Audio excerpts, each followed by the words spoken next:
They walk into a room, and within seconds they know who is upset, who is pretending, who just had a fight, who is about to leave. They catch the micro-expression that lasts a fifth of a second, the shift in someone's voice that drops half a tone, the smile that doesn't reach the eyes. And you didn't know what to do. Laugh with them. Ask if they're okay, because something felt off but you couldn't name it. Here is what most people get wrong. They think it is a defense mechanism, and then they stop thinking. Like that label explains everything. They're your friend who always knows when you are lying. Your partner who can feel a mood change before you've said a single word. The coworker who sends you a message saying, "Hey, you okay?" on the exact day you needed someone to ask. And you wonder how they always know. They're the friend who tells the worst story you've ever heard, and somehow makes it hilarious. The psychology behind it starts in a place that explains everything. How they learned to be nice in the first place. Not necessarily abusive, not always dramatic. Sometimes just a house where the adults were overwhelmed by their own problems, and the kid figured things out alone. Maybe the parent's mood changed without warning. Happy at breakfast, furious by dinner. Maybe there was no pattern, no predictability, just constant emotional weather with no forecast. So the kid becomes a meteorologist, not by choice. By necessity, they start tracking every signal they can find. The sound of footsteps, the weight of a door closing, the specific silence that means anger versus the silence that means sadness. They learn them all. Psychologists call it hypervigilance, a heightened state of sensory awareness that develops when a child's environment is emotionally unpredictable. In plain English, the kid learned one rule: pay attention to everything, all the time. Because the moment you stop is the moment things go wrong. And here is what is fascinating: that wiring doesn't turn off when the danger is gone. The kid grows up, leaves the house, builds a life, but the radar stays on. That kid grows up and becomes the nicest adult in every room. But underneath the niceness is a ledger, a record of everything they gave that wasn't returned. It is not a choice. It is not a hobby. It is a nervous system that was calibrated for threat detection and never got recalibrated for peace. They walk into a friend's apartment and know something happened before anyone speaks. The energy is different. The arrangement is wrong. And they can't explain how they know, because the processing happens below language. It is not a thought. It is a feeling that arrives fully formed, already certain. And 9 times out of 10, they're right. The friend says, "How did you know?" And they can't answer because they've been doing this since before they could spell. But there is a second layer, and this one's harder to talk about. Chronic planners are often protecting their identity. As long as you haven't tried, you haven't failed. As long as you haven't failed, you keep the story that you could succeed. Psychologists call it allostatic load, the cumulative wear on the body and brain from being in a constant state of low-level alertness. In real terms, the most observant person in the room is usually the most tired. And nobody knows because they're the best at hiding it. They need the decompression, the silence after the noise, not from sound but from information. 1,000 signals taken in and nowhere to put them. And there is a second cost that is even harder to talk about, because the same skill that makes them see everyone means almost nobody sees them. They become the listener, the holder, the one who notices, and over time, that role calcifies. People stop asking how they're doing because they seem fine, but they don't have it together.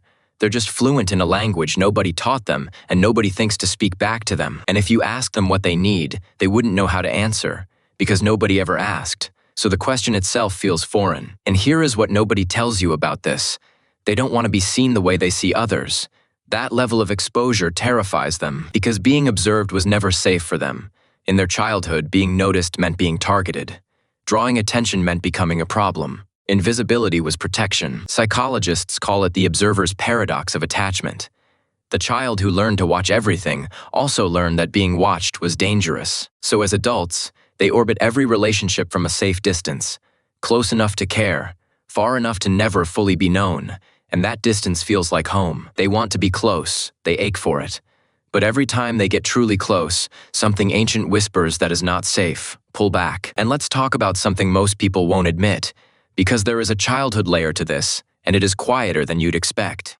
Kids who grew up in unpredictable environments, where the rules changed, where the mood shifted without warning, where stability wasn't guaranteed, those kids learn to create their own anchors. While everyone else freezes, their body already knows the protocol. Scan the room. Identify the need, move toward it, fix it, ask questions later. And afterward, when everyone thanks them, they shrug. Because to them it wasn't heroic, it was automatic, and that is the saddest part. People admire it.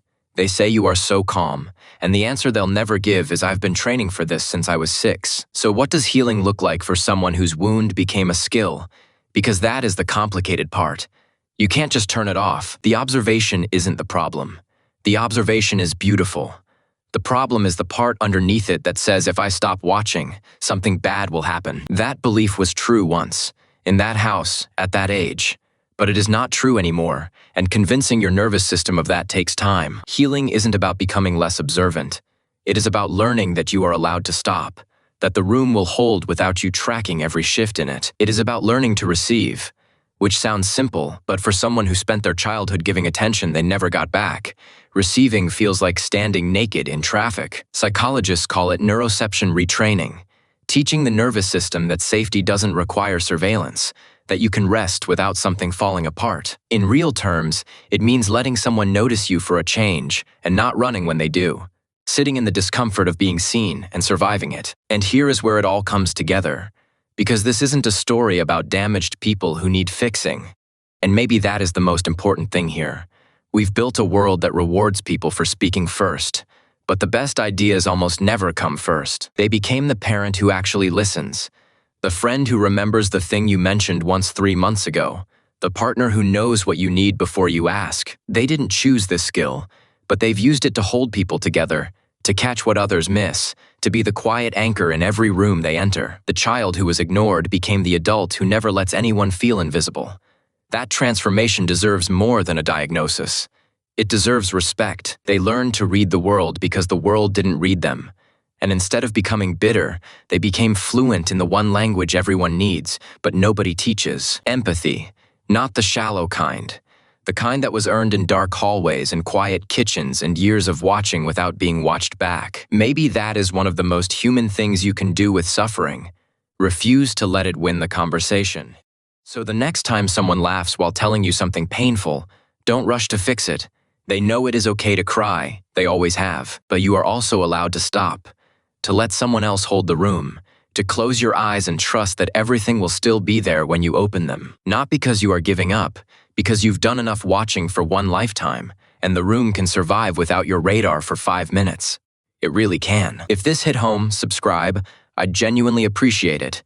And if you want to support more deep dives like this, hit that join button to become a channel member. Because the most observant person in the room deserves to be observed too, and not from a distance, up close, where it counts. You spent your whole life watching. It is okay to finally be seen.